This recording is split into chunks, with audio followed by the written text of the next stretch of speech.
Magandang araw mga idol, Cuadro General Casimero ay muling magpapakitang gilas sa bansang Japan. Floyd Mayweather Jr. naniniwala na si Casimero lamang ang makakatalo kay Naoya Inoue. MP promotion, desperado na kay Casimero. Yan ang ating pag-uusapan ngayon mga idol. Pero kung bago naman kayo sa ating YouTube channel, baka pwede makahingi ng isang like, subscribe at pakipindot na rin na ating notification bell mga idol para ma-update kayo sa ating mga bagong video na katulad nito. Well mga idol, alam naman natin mga idol na talagang inaabang-abangan itong laban ni Casimero dito sa eliminator bout na kung saan aprobado ng WBO.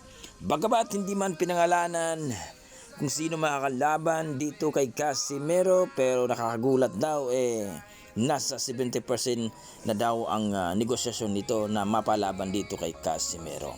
Dahil ang sinabi natin mga idol, kung sa ranking po ang ating pagbabasihan, ang makakalaban talaga itong si TG Duhini at si Carl James Martin na kung saan ay isa sa ating prospect.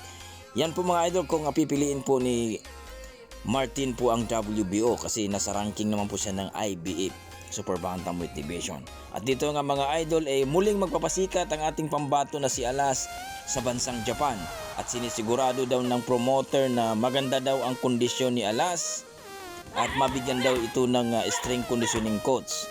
Sa ngayon po mga idol, wala pa tayong update ni Casimero kung kailan ang kanyang training, pero as soon as possible daw mga idol, kapag ma-finalize na daw at magkaroon na daw ng official announcement ng kanyang promoter, mag-start na daw sila ng training.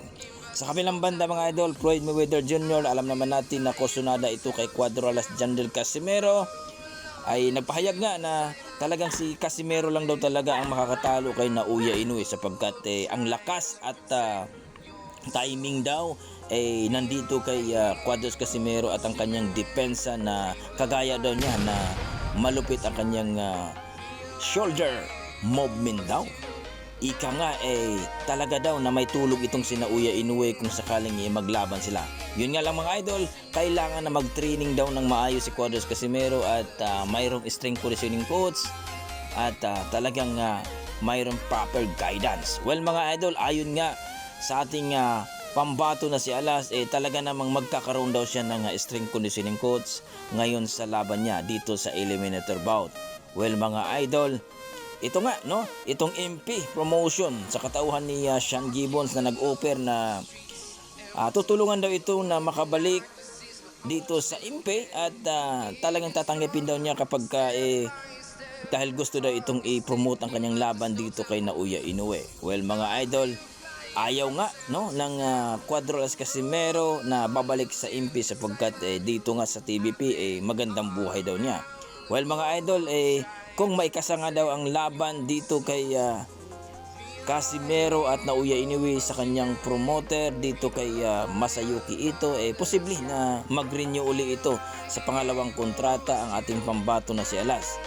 Pero ayon sa ating mga boxing fans mga idol, kung sakali lang naman daw na hindi makapirma itong si Casimero dito sa kanyang pangalawang kontrata dito sa TBP o Trisho Boxing Promotion, mas maigi na daw na pipirma na lang daw itong si Casimero dito sa Floyd Mayweather Promotion kaysa MP daw mga idol. Baka baratin daw itong si Casimero uli dito sa MP. Dito dahil kay Floyd Mayweather Jr.